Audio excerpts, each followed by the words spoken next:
सुनील भाई का एक्सीडेंट हो गया और हम सभी लोग इस घटना को सुन करके दंग रह गए। बहुत झटका लगा। मैं और मेरी पत्नी और कई भाई बहन मिलकर के सुनील भाई के लिए, आपके पूरे परिवार के लिए निरंतर प्रार्थना कर रहे हैं और हमारा विश्वास है कि परमेश्वर जल्द ही भाई को खड़ा करके दिखाएगा कि वो सामर्थी परमेश्वर है। हालेलुया। लेकिन इस समय जब किसी के भी जीवन में दुख आते हैं, संकट आते हैं, तकलीफ आती है, वचन कहता है कि जब किसी के जीवन में परीक्षा आती है तो वो परीक्षा का समय, परीक्षा की जो घड़ी होती है वो आनंद की नहीं परंतु दुख की ही दिखाई पड़ती है। वचन कहता है कि परमेश्वर के लोगों के जीवन में हर बात मिलकर के किसको उत्पन्न करती है? भलाई को उत्पन्न करती है। हालेलुया। फिर चाहे वो हमारे देखने में बुरी हो या अच्छी हो, परमेश्वर उसके पीछे कुछ ना कुछ आपको बताना चाहता है, सिखाना चाहता है, समझाना चाहता है। लेकिन जब किसी के ऊपर दुख आते हैं, तकलीफें आती हैं, उनके साथ बहुत सारे लोग खड़े होते हैं, लेकिन जो दर्द और तकलीफ परिवार के लोग महसूस करते हैं वो शायद कोई दूसरा नहीं महसूस कर सकता। क्योंकि मैं इस परिस्थिति से गुजरा हूं, इसलिए मैं इस बात को जानता हूं। बहुत सारे लोग आते हैं, नाते रिश्तेदार, जान पहचान के लोग आपका ढांढस बंधाते हैं, शांति देते हैं, अच्छे शब्द बोल करके, शांति के शब्द बोल करके आपको हिम्मत बंधाते हैं, आप उनके संग मुस्कुराते हैं, लेकिन अंदर ही अंदर आपके जो घुटन होती है, जो तकलीफ होती है, जो बेचैनी होती है, जो दर्द होता है, उसको कोई दूसरा महसूस नहीं कर सकता। मैं भी नहीं महसूस कर सकता। जो दुख इस परिवार पर आया मैं नहीं महसूस कर सकता। लेकिन हां, परमेश्वर का सेवक होने के नाते मैं परमेश्वर के वचन से आपको शांति दे सकता हूं, आपको तसल्ली दे सकता हूं, आपके विश्वास को बढ़ा सकता हूं, आपके धीरज को बढ़ा सकता हूं, क्योंकि परमेश्वर का वचन हमारे लिए हर समय अगुवाई करने में सामर्थी वचन है। हालेलुया। हमारी हर एक परिस्थिति में परमेश्वर का वचन हमें हिम्मत, ताकत देने में, हमारी अगुवाई करने में सामर्थी वचन है। आज मैं परमेश्वर के वचन से परमेश्वर के एक दास के बारे में बताना चाहता हूं। जब उसके जीवन में परीक्षा का दौर आया तो कैसे कैसे उसे संकट और मुसीबतों का सामना करना पड़ा, किन किन परिस्थितियों से उसे गुजरना पड़ा, आज हम लोग परमेश्वर के वचन से देखेंगे। हालेलुया। जब हम बाइबल में अय्यूब की पुस्तक को पढ़ते हैं, अय्यूब परमेश्वर का एक भय मानने वाला और खरा और सीधा और बुराई से दूर रहने वाला एक मनुष्य था। हालेलुया। और ये अय्यूब कोई साधारण आदमी नहीं था, बहुत ही अमीर था। जब इसके बारे में हम पढ़ते हैं अय्यूब की पुस्तक, उसका एक अध्याय 1 पद से लेकर के जब 3 पद तक पढ़ते हैं, यहां पर लिखा हुआ है, उस देश में अय्यूब नामक एक पुरुष था। वह खरा और सीधा था और परमेश्वर का भय मानता और बुराई से दूर रहता था।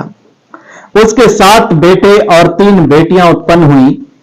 उसके 7000 भेड़ बकरियां, 3000 ऊंट, 500 जोड़ी बैल और 500 गदहियां और बहुत से दास दासियां थीं। वरन उसके पास इतनी संपत्ति थी कि पूर्वी देशों के लोगों में से वह सबसे बड़ा था। हालेलुया। अय्यूब परमेश्वर का दास, जो खरा सीधा, परमेश्वर का भय मानने वाला और बुराई से दूर रहने वाला परमेश्वर का एक दास था। वो कोई साधारण आदमी नहीं था, एक बहुत ही अमीर और धनी व्यक्ति था। हालेलुया। और इतना धनी होने के कारण बावजूद भी परमेश्वर का वो निरंतर भय मानता और महीने में 15 दिन में एक ऐसा समय आता था जब वो अपने बच्चों के लिए परमेश्वर से प्रार्थना करता और निरंतर परमेश्वर को बलि चढ़ाया करता था। कहीं ऐसा ना हो कि मेरे परिवार के लोगों ने, मेरे बच्चों ने पाप किया और परमेश्वर को छोड़ दिया। इसलिए वो निरंतर अपने बच्चों के लिए, अपने परिवार के लिए परमेश्वर के सामने प्रार्थनाएं किया करता था और परमेश्वर को बलिदान चढ़ाया करता था। हालेलुया। जब हम बाइबल में पढ़ते हैं अय्यूब की पुस्तक में, यहां पर लिखा हुआ है, एक दिन परमेश्वर यहोवा अपने सिंहासन पर उपस्थित थे और परमेश्वर के पुत्र जो स्वर्गदूतों का यहां पर जिक्र किया गया है, वो परमेश्वर के सम्मुख उपस्थित थे और उन्हीं के बीच में शैतान भी आया। परमेश्वर ने शैतान से पूछा कि हे शैतान, तू कहां से आता है? शैतान ने उत्तर दिया कि इधर उधर पृथ्वी पर डोलते डालते आया हूं। परमेश्वर ने शैतान से अपने दास अय्यूब का जिक्र किया और उससे पूछा, क्या तूने मेरे दास अय्यूब पर दृष्टि की है?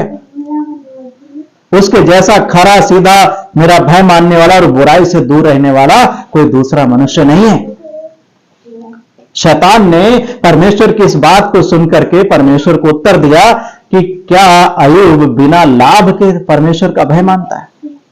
उसके तो सारी चीजों की ओर तूने अपने स्वर्गदूतों का बाड़ा बांध रखा है, सुरक्षा घेरा लगा रखा है, इसलिए अय्यूब तेरा भय मानता है, क्योंकि तूने उसकी हर एक चीज में बढ़ती किया है, आशीष दिया है, उन्नति किया है, इसलिए अय्यूब तेरा भय मानता है। अय्यूब को तुझसे लालच है, वो अपने स्वार्थ में तेरा भय मानता है। शैतान ने अय्यूब परमेश्वर के दास पर आरोप लगाया।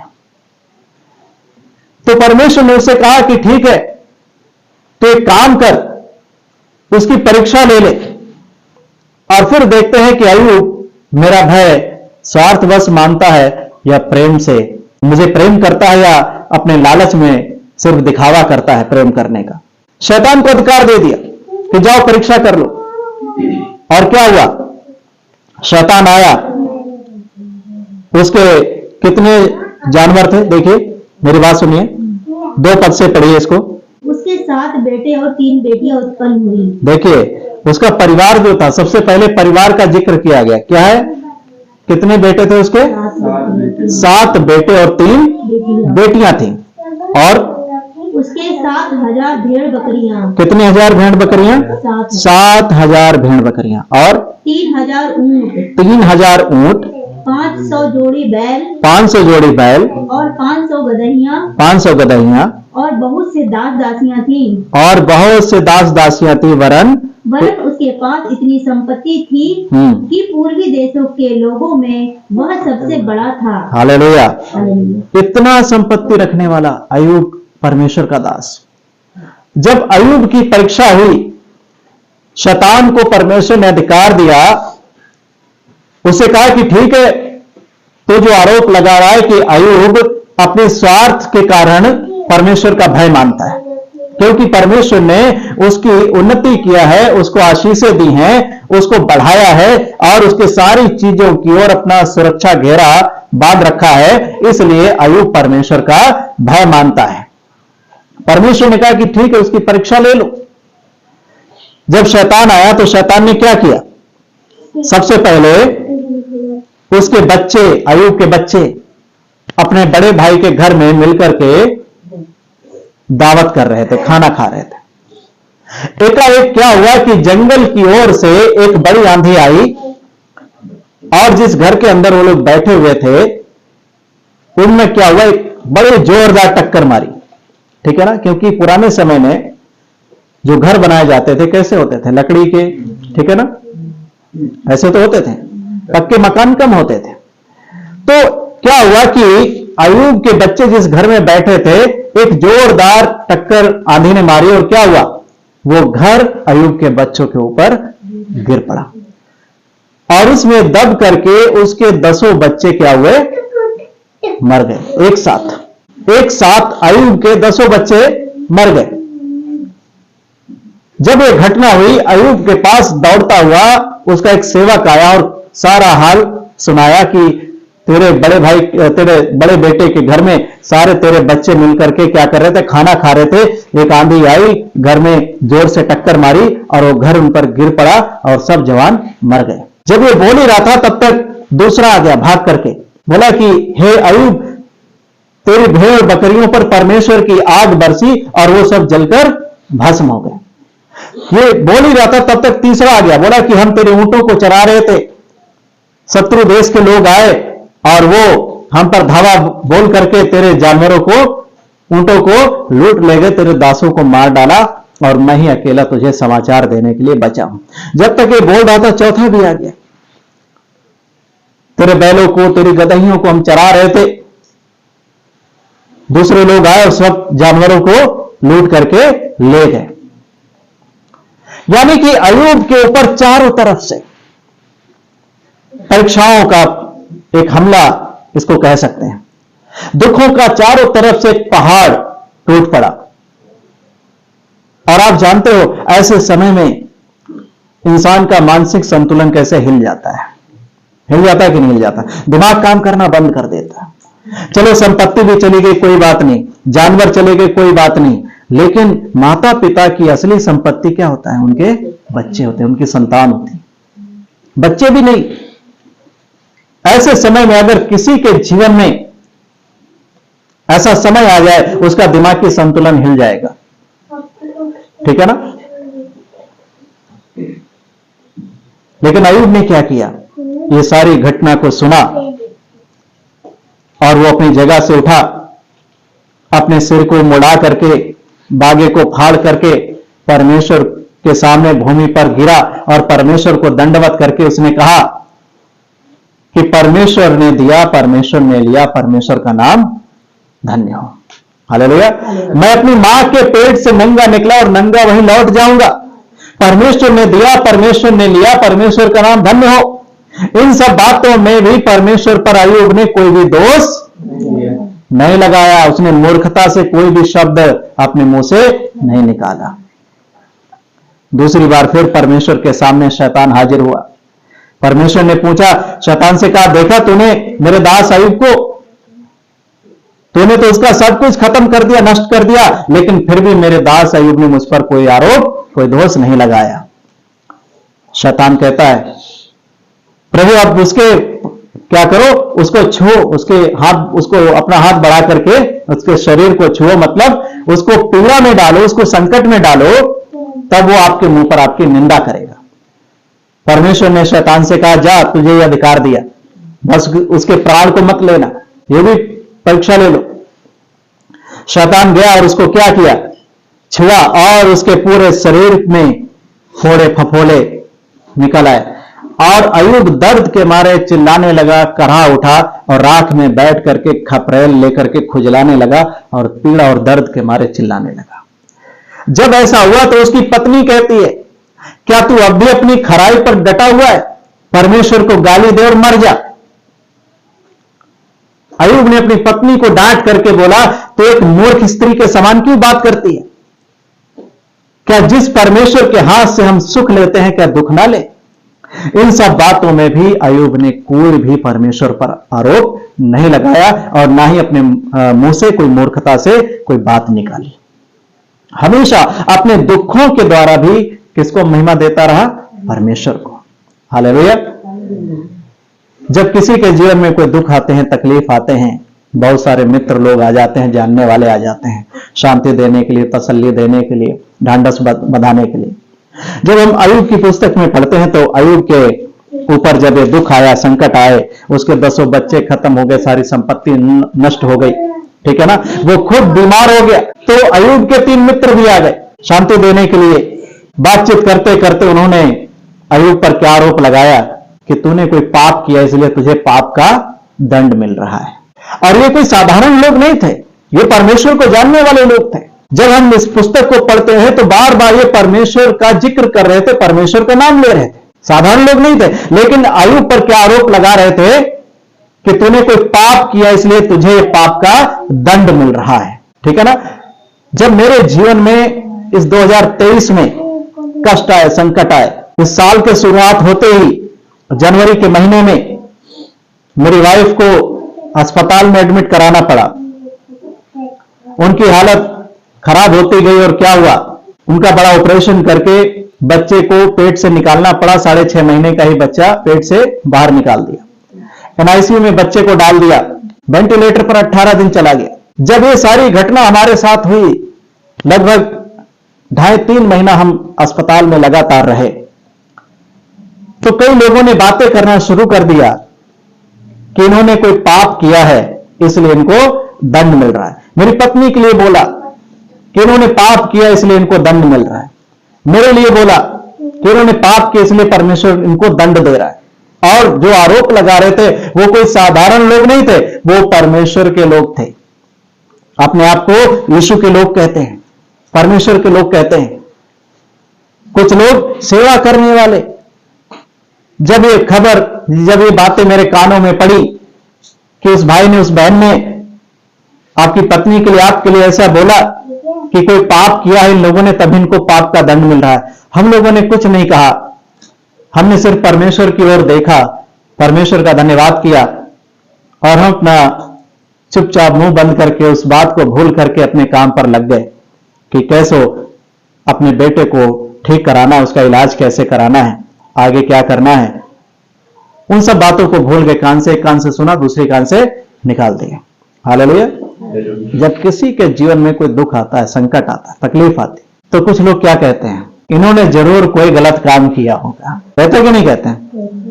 कोई पाप किया इसलिए इनको दंड मिल रहा है, हमारे संग इन्होंने अच्छा व्यवहार नहीं किया, हमें बुरा भला कहा, हमारे ये चीज ले ली, वो चीज ले ली, चाहे वो बात सही हो या ना हो, इसलिए इनको दंड मिल रहा है। कुछ लोग दूसरों के दुखों को अपना दुख समझकर आपके साथ कंधे से कंधा मिलाकर के खड़े होते हैं, लेकिन कुछ लोग इसी मौके का फायदा उठा करके ताने मारना शुरू करते। जैसे अय्यूब के 3 दोस्त आए तो शांति देने, लेकिन उसको क्या बोल रहे हैं, तूने कोई पाप किया इसलिए ये परमेश्वर तुझे दंड दे रहा है। जब हम अस्पताल में गए, अपनी पत्नी बच्चे को लेकर के भर्ती हो गए, 2.5-3 महीना लगातार उनका अस्पताल में रहना हुआ। कई लोगों ने मेरे लिए बोला, हम लोगों ने कुछ नहीं बोला, हमने कहा प्रभु आप उनके शब्दों को सुने। अय्यूब पर भी आरोप लगा रहे थे, आप पर भी आरोप लगाते, मुझ पर भी आरोप लगाए गए, लेकिन हमने कुछ नहीं कहा। अय्यूब परमेश्वर के सामने जानता था कि मैंने कैसा जीवन बिताया है। हालेलुया। इसलिए अपने दोस्तों को जवाब देता है कि मैं धर्म के तराजू में तौला जाऊं, अगर मैं पापी निकलूं, मैं दोषी ठहरूं, तो परमेश्वर मुझे दंडित करे। एक बहुत बड़ी बात है, धर्म के तराजू में तौलना एक बहुत बड़ी बात है, परमेश्वर मेरा न्याय करे। हालेलुया। और आप जानते हो, जिन लोगों ने हमारे लिए बोला, हमारी पत्नी के लिए बोला कि इन्होंने कोई पाप किया है, जब परमेश्वर ने हमें सारे दुखों से छुड़ा करके खड़ा किया, हमारी परिस्थिति को ठीक कर दिया, उनमें से 2 लोग आए और उन्होंने आकर के माफी मांगी कि हमने आपके लिए ऐसा बोला, हमें क्षमा करना। मैंने कहा भाई मुझे आपसे कोई शिकायत नहीं, प्रभु आपको आशीष दे। मैंने अच्छे से उनको विदा कर दिया। हालेलुया। कोई शिकायत नहीं किया। आप पर भी जब ऐसे आरोप लोग लगाते, आपको ऐसे लोग बोलते हैं, उनको कुछ मत बोलो, प्रभु के सामने बस छोड़ दो, प्रभु के हाथों में सौंप दो, परमेश्वर जवाब देगा। हालेलुया। लोग आएंगे आरोप लगाने के लिए, उल्टा सीधा बोलने के लिए, आपके मनोबल को डाउन करने के लिए, आपके हिम्मत को तोड़ने के लिए आएंगे। उनकी बातों की ओर कान मत लगाओ, अपनी आंखों को बस प्रभु की ओर लगाए रखो। हालेलुया। और एक दिन क्या हुआ आप जानते हो, जब अय्यूब की परीक्षा का समय पूरा हो गया, परमेश्वर ने उसका सारा दुख दूर कर दिया, और जो लोग अय्यूब के दुखों के कारण उसको छोड़ गए थे, उन सब के मन को प्रभु ने बदल दिया। उसके ना तो रिश्तेदार, जान पहचान वाले, मित्र, वो कहते हैं ना जब दुख आता, संकट आता, सब छोड़ देते हैं। जब हम नौकरी किया करते थे, हमारे साथ एक लड़का रहता था हमारे रूम में, तो एक कहावत कहा करता था कि जब पैसा है जेब में तो जो दोस्त होते हैं ना वो साथ ही साथ डोलते हैं, और जब पैसा नहीं होता, दुख आता है जीवन में, तो फिर वो मुंह से नहीं बोलते, सब छोड़ देते हैं। परमेश्वर नहीं छोड़ता। हालेलुया। जब अय्यूब का परीक्षा का समय पूरा हो गया, परमेश्वर ने सबके मन को क्या किया, अय्यूब की ओर मोड़ दिया। और जो अय्यूब पर संकट पड़ा था, अय्यूब के घर में आकर के उस संकट के कारण उन्होंने भारी विलाप किया, उसके संग मिलकर खाना खाया, और क्या हुआ, जाते जाते उसको क्या किया, पैसा भी दिया और सोने की एक एक बाली भी दिया। हालेलुया। और परमेश्वर ने क्या किया, उसके फिर से 10 उससे बच्चे दिए, और इतने सुंदर बच्चे कि उस सारे देश में उसके बच्चों के जैसा कोई सुंदर नहीं था। जब हम अय्यूब की पुस्तक उसका लास्ट अध्याय पढ़ते हैं, जरा हम इसको पढ़ेंगे। अय्यूब की पुस्तक उसका लास्ट अध्याय निकालिए, इसका 12 से पढ़िए, देखिए क्या लिखा है, 12 से लेकर के 15 तक पढ़िए।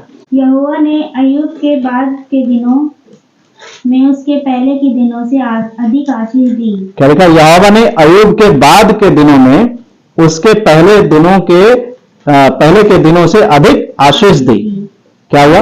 और उसके 14,000 भेड़ बकरियां, 6,000। सुनिए क्या लिखा है? और उसके 14,000 भेड़ बकरियां। पहले कितनी थी? 7,000 भेड़ बकरियां। ठीक है ना? और क्या हुआ? अभी क्या हो गई? 14,000 हो गई। और आगे पढ़िए। भेड़ बकरियां, 6,000 ऊंट। पहले कितने ऊंट थे? 3,000। बाद में कितने हो गए? 6,000। और 6,000 ऊंट, 1,000 जोड़ी बैल। पहले कितने थे? 500 जोड़ी बैल। अब कितने हो गए? 1,000 जोड़ी बैल। और 1,000 गदहियां हो गई। और 1,000 गदहियां हो गई। पहले कितनी थी? 500। हालेलुया। परमेश्वर की आशीष देने का तरीका यही है। जब आप दुखों से गुजरते हो, परीक्षाओं से गुजरते हो, वचन क्या कहता है? हे भाइयों, जब तुम नाना प्रकार की परीक्षाओं में पड़ो तब इसे पूरे आनंद की बात समझो। ठीक है ना? हमारे जीवन में जब परीक्षा आती है तब एक चीज याद रखो कि हमारी उन्नति का समय आ पहुंचा है। हालेलुया।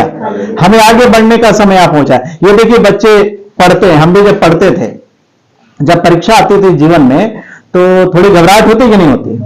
होती है ना? लेकिन परीक्षा ही वो एक रास्ता है कि हम आगे बढ़ सकते हैं, और बिना परीक्षा में पास किए हम आगे नहीं बढ़ सकते। हालेलुया। मसीह जीवन में सही है, इसमें हम बिना परीक्षा दिए आगे नहीं बढ़ सकते। बस हमारी जिम्मेदारी क्या है कि हम परीक्षा में पास हो जाए। हालेलुया। वचन कहता है जब तुम परीक्षा, नाना प्रकार की परीक्षाओं में पढ़ो तो इसे पूरे आनंद की बात समझो। क्यों? क्योंकि तुम्हारी उन्नति का, तुम्हें आगे बढ़ने का, तुम्हें ऊपर उठने का समय आ पहुंचा है। हालेलुया। ये जो दुख है ना, ये दुख तुम्हें और भी आग की भट्ठी में जैसे सोना शुद्ध किया जाता है ना, इस दुख रूपी अग्नि की भट्ठी में प्रभु आपको डाल करके क्या करेगा? शुद्ध करेगा, तुम्हारे जीवन को निखारेगा, और क्या करेगा? तुम्हें उठाएगा। हालेलुया। जब सोना चमकदार हो जाता है, शुद्ध हो जाता है, तभी तो उसकी कीमत होती है। ऐसे अभी रोड पे पड़ा हो सोना, कौन उसको जानता है? वो ऐसे ही कूड़ा है, पीतल के समान है। लेकिन जब वही सोना आग की भट्ठी में जाकर के शुद्ध होता है, और क्या होता है? उस सोनार क्या करता है? उसको पिघला करके उस पर पता नहीं कितने हथौड़े से उस पर वार करता है। चोट लगती कि नहीं लगती? सोना अगर कहे कि भाई सोनार साहब छोड़ दो, बहुत दर्द हो रहा है, तो क्या वो सोना एक सुंदर आभूषण बन पाएगा? किसी के काम आएगा? जब वो सोने को सुनार पिघला करके आग की भट्टी में डाल करके उसे शुद्ध करता है और उसे ढाल करके, उसे ठोक पीट करके, जोड़ जाड़ करके क्या करता है? एक सुंदर आभूषण जब बना देता है, तब उस सोने की कीमत हो जाती है। हालेलुया। एक मसीही जीवन में से ही जब परीक्षा में परमेश्वर हमें डालता है, आप ढल जाते हो, आप शुद्ध हो जाते हो, आप दुखों में स्थिर रहकर परमेश्वर की महिमा करते हो, विश्वास में स्थिर रहते हो। परमेश्वर एक दिन क्या करता है? तुम्हारे दुखों को दूर करके तुम्हें उठाता है, सोने के समान चमकाता है, और एक सुंदर आभूषण बना करके क्या करता है? तुम्हें तैयार करता है, जिसकी कीमत हो जाती है। तब हम दूसरों के काम आते हैं। हालेलुया।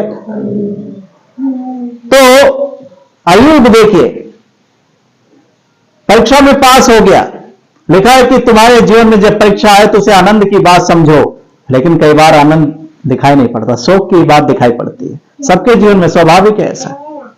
लेकिन ये सोच लो कि ये परीक्षा, ये दुख हमारे जीवन में कुछ ना कुछ हमें सिखाने के लिए आए हैं, हमारी भलाई के लिए आए। क्योंकि वचन कहता है कि परमेश्वर के लोगों के लिए सारी बातें मिलकर के क्या होती हैं?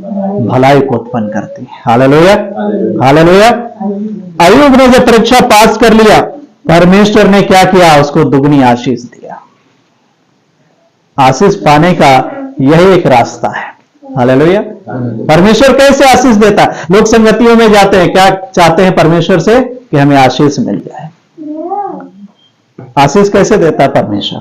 जब आप विश्वास में स्थिर रहते हो, परीक्षाओं में स्थिर रहते हो, मसीह के लिए दुखों को उठा करके आप आगे बढ़ते जाते हो, विश्वास में बने रहते हो, प्रभु को थामे रहते हो, उसके वचन के अनुसार जीवन बिताते हो। जब आप परीक्षाओं को पास कर जाओगे, परमेश्वर तुम्हें क्या करेगा, अपनी आशीषों से भरेगा। हालेलुया। सिर्फ भौतिक आशीषों से नहीं, परंतु आत्मिक आशीषों से भी भर देगा। अपने दान वरदानों, अपनी पवित्र आत्मा की सामर्थ्य से भर देगा। हालेलुया। तो जब हमारे जीवन में दुख आते हैं, संकट आते हैं, कलेश आते हैं, जब ऐसी परिस्थिति होती है तो आनंद की नहीं दिखाई पड़ती, शोक की, संकट ही दिखाई पड़ता, लेकिन परमेश्वर उसके पीछे आपके लिए भलाई को छुपा के रखता है। हालेलुया। कि जब आप इसको पास कर जाओगे, परमेश्वर तुम्हारे लिए क्या करेगा, आशीषों के दरवाजे खोल देगा। तो इस परीक्षा जो आई है ना आपके जीवन में, इसको परमेश्वर की आशीष समझो, परमेश्वर की भलाई समझो। कुछ ना कुछ इसके पीछे परमेश्वर आपको बताना चाहता है, समझाना चाहता है, सिखाना चाहता है। यह अभी नहीं पता लग रहा है। ये जब आप इसको पार कर जाओगे और तब जब परमेश्वर की भलाई आपके जीवन में प्रकट होगी, तब आप इस बात को महसूस करोगे, जानोगे कि अच्छा, इसलिए ये संकट कलेश मेरे जीवन में आए। हालेलुया। हालेलुया। हो सकता है परमेश्वर आपको और ऊंचा उठाना चाहता है, हो सकता है परमेश्वर आपको और नम्र बनाना चाहता है, हो सकता है परमेश्वर आपके जीवन को और शुद्ध कर देना चाहता है, हो सकता है कि परमेश्वर आपको अपने दान वरदानों से, आत्मिक वरदानों से भरना चाहता है। प्रभु चाहता है कि हो सकता है कि तुम उसके निकट आओ। हालेलुया। इस दुख के कारण और भी प्रभु के निकट आ जाओ। प्रभु की कुछ भी योजना आपके लिए हो सकती है। हालेलुया।